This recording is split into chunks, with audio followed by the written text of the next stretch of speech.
नहीं है। हमने पूछा कैसे, तो गुरुदेव भगवान ने उत्तर किया, बोले वो रहते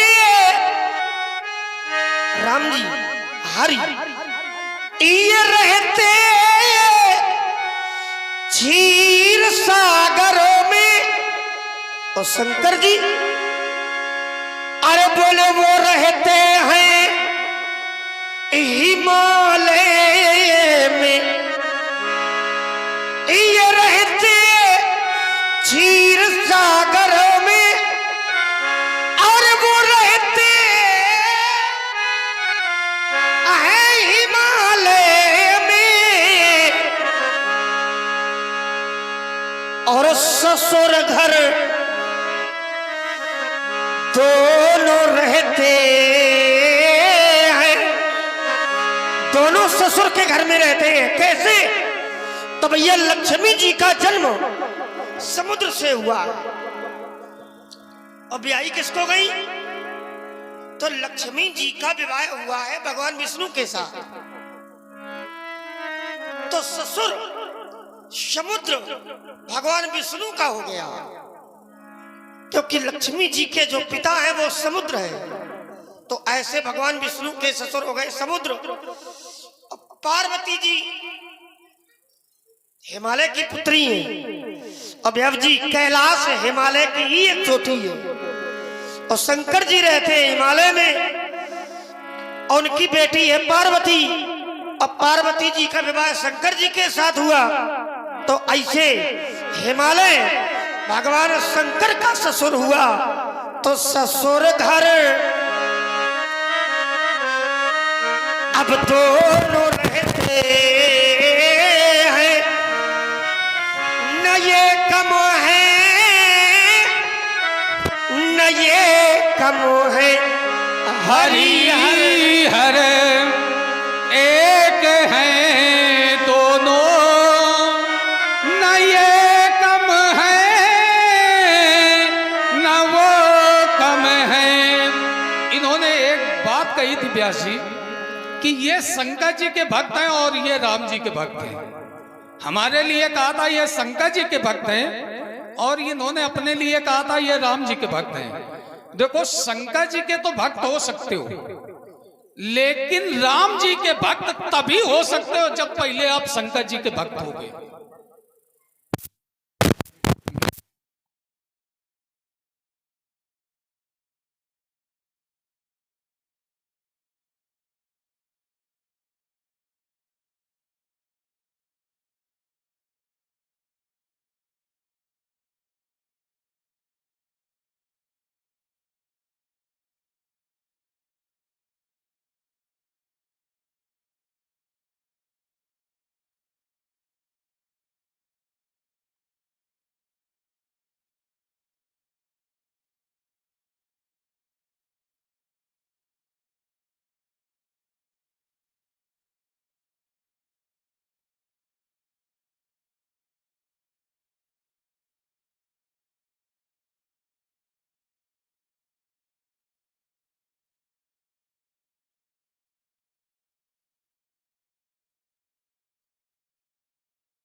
कि नहीं मान रहा है तो फिर ससुराल में रह नहीं सकता।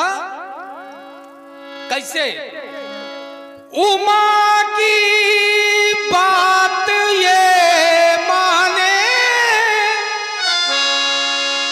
उमा की बात ना मानते तो आज लंका न होती, लंका न होती। ये उमा की बात ही मानने का है, यानी माता पार्वती की बात को मानकर भगवान शंकर ने इसका निर्माण किया। किसका, लंका का। ये लंका विश्वकर्मा के द्वारा रचित है, विश्वकर्मा के द्वारा बनवाई भगवान शंकर ने। और जब इसका गृह प्रवेश होने के लिए आया तो उपरोहित जो आया वो कौन आया था, रावण। और रावण जब आया उसने कर्मकांड कराया। कर्मकांड कराने के बाद माता ने कहा कि बिना दक्षिणा के तो कार्य पूर्ण नहीं होता है। रावण से कहा मांगो। रावण बोला रहने दो, माता ने कहा देखो हम बिना दिए जाएंगे नहीं, जब तक हम देंगी नहीं तब तक जाने नहीं देंगी। तो उसने कहा ठीक है, यदि आप देना चाहती हो इस करो, ये हमें दे दो। उमा की बात ये माने, रमा की बात वो माने, रमा की बात वो माने, प्रिया का मान रखने में न ये कम है न वो कम है, हरिहर एक हैं दोनों, न ये कम है न वो कम है। काहे वो लखन मुनि शील तुम्हारा, को नहीं जाना विदित संसारा।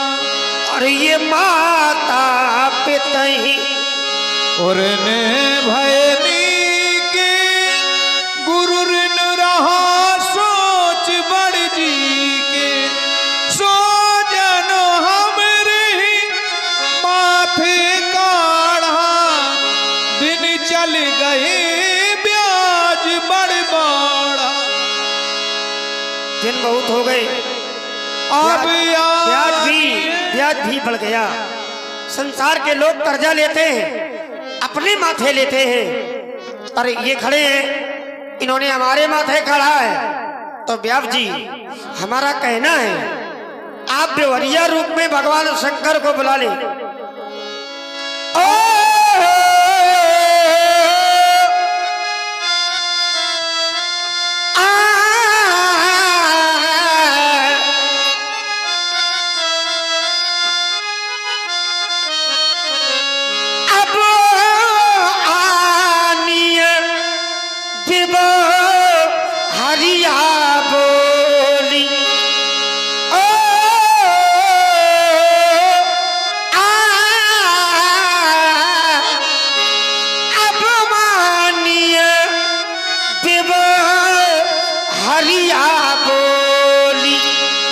तोरा तो देव मैं, तोरा तो देव मैं, अब थैली खोली। ओ क्या बात है देव जी, आप हरि बुला ले, मैं थैली खोल दूंगा, आप गुरुदेव भगवान किरण से मुक्त हो जाएंगे। राजकुमार लक्ष्मण ने पुनः व्यंग्यात्मक शैली का प्रयोग किया। देखिए हमारे ये व्यास जी ये अपना बुंदेलखंड है, और जो पुराने लोग होते हैं उनका एक नियम रहता था। जैसे जो पुराने श्री परशुराम जी के अभिनेता रहते थे, उनका एक नियम रहता था कि सूर्य उदय के बाद कर दिया करते थे। दादाजी आए, उन्होंने आपसे यही कहा होगा, क्या कहा था? यही कहा, ये कहा था कि अब समाप्त हो जाना चाहिए। पुराने लोगों का यही नियम है, जब रस निकल आता है तो फिर पुराने लोगों की आदत नहीं है कि होता रहे, इसलिए दादाजी ने कहा कि अब समाप्त हो जाना चाहिए। उनके आदेश का हम लोग पालन करें, अपने बुजुर्गों का मान रखें, यही हमारा धर्म है। इसलिए हमने उत्तरार्ध पहुंचाया है। आप व्यवहारी बुला में थोड़े में, और व्यवहार की पूर्ति कराने के बाद हम लोग चरित्र से जुड़े। वैसे हमें नहीं लगता है कि किसी ने इस तरह से कहा होगा, क्योंकि नहीं देखो, लोग जब सुनने वाले बैठे होते हैं तो कभी कभी नियम भी टूट जाते हैं। पता है, अब यहाँ यदि लोगों को ये अच्छा न लगता, लोगों को आनंद की अनुभूति न होती, तो लोग यहाँ बैठे न होते। देखो नियम कभी नहीं टूटते, नियम में परिवर्तन होता है। हाँ तो ये ना कहोगे नियम टूटते हैं, नहीं परिवर्तन है, समझ लो परिवर्तन हो गया। कभी परम प्रेम के पाले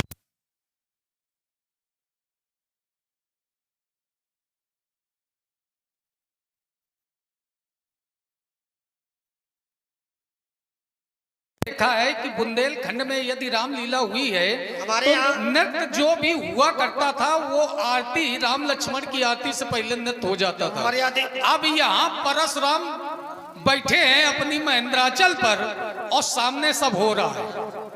आपके तो सामने हो रहा था क्या? नहीं, ये एक देव ऋण और एक ऋषि ऋण, ये 3 प्रकार के ऋण बताए गए। माता के ऋण को कभी ऋण नहीं बताया गया। क्यों जानते हो? क्योंकि माता के ऋण को कभी उतारा ही नहीं जा सकता है, तो कभी चुकाया ना जाए तो फिर उसको ऋण की श्रेणी में रखा भी नहीं जाता है। माता के ऋण को कभी नहीं चुकाया जा सकता है।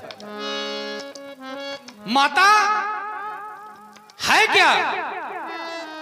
तो बताया गया कि जो अपने रक्त को दूध के रूप में परिणित करके अपने पुत्र का लालन पालन करे, ऐसी शक्ति का नाम माता। बताया गया कि व्यक्ति के शरीर के किसी भी अंग को काटो तो रक्त ही निकलेगी, लेकिन धन है वो माता जो पुत्र वात्सलता में आकर अपने उसी रक्त को दूध के रूप में परिणित करके अपने पुत्र का लालन पालन करती है। ऐसी माता धन है। मुझे भी याद है जब मैं छोटा था, तो जब मैं छोटा सा था तो मेरी मैया और दूध पिलाती थी और खुद कीले में सो करके सूखे में हमें सुलाती थी। बालक जब छोटा होता है, शरद ऋतुएं हुआ करती है, ठंडी की रातें हुआ करती है, बालक अपने स्थान पर लेटे लेटे लघु शंका कर दिया करता है और माता का जैसे ही ध्यान उस पर जाता है तो माता क्या करती है कि अपने बालक को उठाकर अपने दूसरी तरफ सूखे स्थान में लिटा लेती है और उस बालक के किए हुए लघु शंका में रात भर माता उन ठंडी की रातों को गुजार कर निकाल देती है। ऐसी शक्ति का मान। जब कभी कभी रोने लगता तो मेरी मैया भी रोने लगती और खिलखिला कभी हंस देता तो मेरी मैया भी हंसने लगती। एक व्यक्ति ने किसी एक स्त्री से पूछा कि बताओ तुम्हारे जीवन में सबसे बड़ा सुख क्या है और सबसे बड़ा दुख क्या है? तो उस माता ने कहा कि हमारे जीवन में हमारा कोई अपना ना सुख है और ना कोई हमारा दुख है। यदि हमारे पुत्र को किसी तरह का कष्ट है तो वो हमारे पुत्र का कष्ट नहीं बल्कि हमारा कष्ट है, और हमारे पुत्र यदि सुखी है तो वो हमारे पुत्रों का सुख नहीं बल्कि हमारा सुख है। तो पुत्र के दुख से माता दुखी, पुत्र के सुख से माता सुखी। तो कहने का ये भाव है कि माता का कोई अपना ना दुख है ना अपना सुख है। यदि पुत्र प्रसन्न है, पुत्र खिलखिला के हंस रहा है तो माता को सुख की अनुभूति है, और यदि पुत्र तनिक भी अपने नेत्रों से अश्रु बहा रहा है तो ये माता का सबसे बड़ा दुख है। तो जब कभी कभी रोने लगता तो मेरी मैया भी रोने लगती और खिलखिला कभी हंस देता तो मेरी मैया भी हंसने लगती। लेकिन वर्तमान समय में ऐसी स्थितियां आ गई हैं। वर्तमान समय की हम बात कर रहे हैं। वर्तमान समय में ऐसी स्थितियां आ गई हैं कि एक माता के 4 पुत्र हैं, फिर भी माता हाथ में कटोरा लिए हुए लोगों के यहाँ मांगते घूम रही है। पुत्र समर्थशाली हो गए। आज पुत्रों ने अपनी माताओं को वृद्धाश्रम में छोड़ दिया। अरे उन पुत्रों से ये पूछो कि तुम्हारी माता ने तुम्हें बचपन में छोड़ दिया होता तो आज तुम कहां होते। कहते हैं कि मां की दुआ कभी खाली नहीं जाती। माँ की दुआ भगवान से भी टाली नहीं जाती। बर्तन मांझ कर 4 पुत्रों को पालती है एक माँ, लेकिन वही 4 पुत्रों से एक माँ पाली नहीं जाती। तो संसार में यदि आपको सुखी रहना है, संसार में यदि आपको सुख की अनुभूति करना है, तो भले आप मंदिर के देवी देवताओं की पूजा मत करो,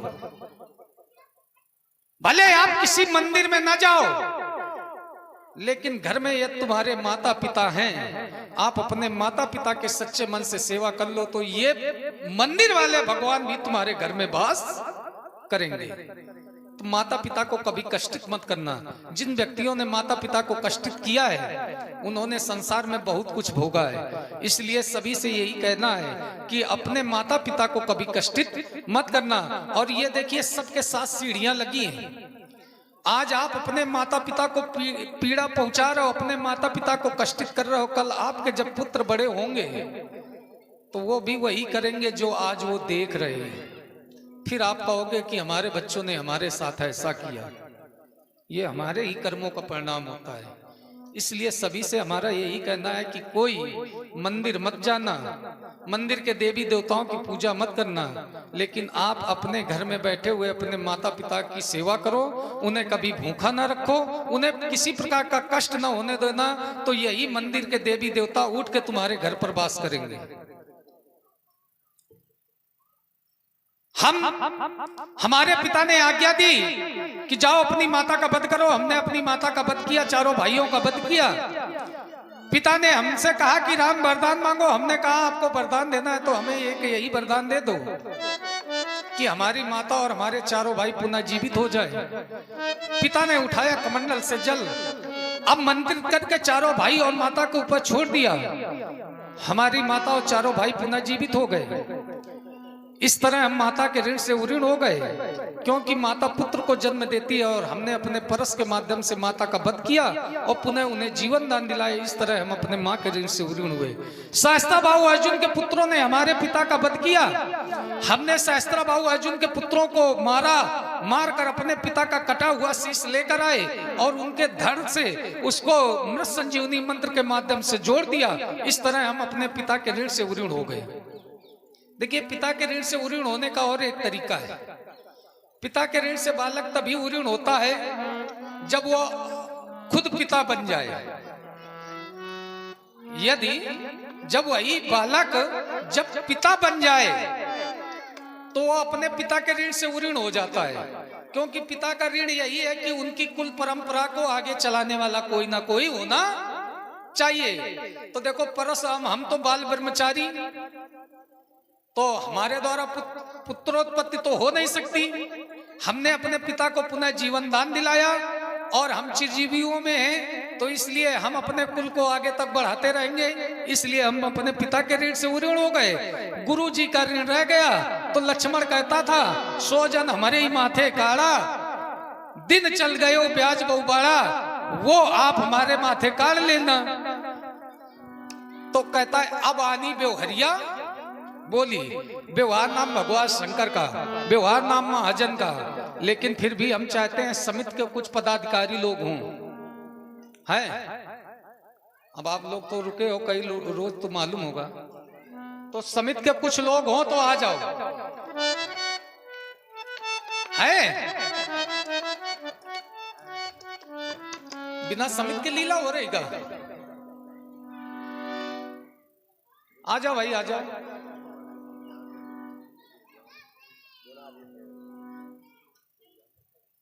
बस आप ही अकेले हो समिति में?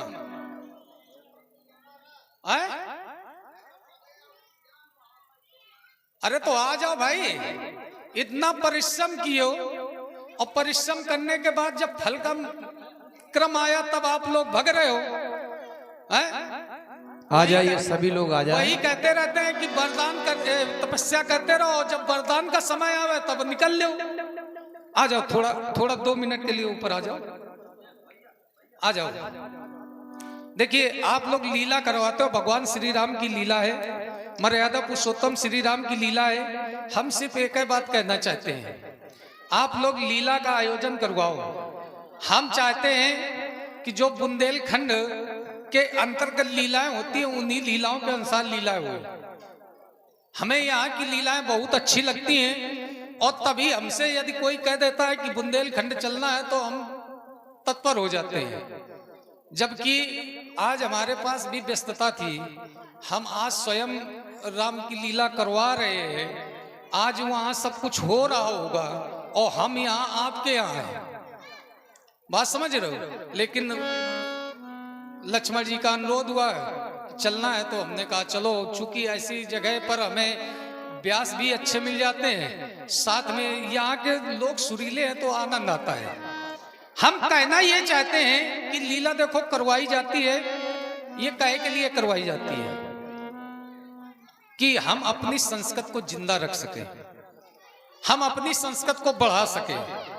संस्कृति हमारी तब बढ़ सकती है कि हम अपने बच्चों को अच्छे संस्कार दें। राम की लीला इसीलिए दिखाई जाती है कि हमारे बच्चे राम के चिन्हों पर चले, लेकिन अब हम लोग प्रयास करते हैं दूसरा दिखाने का।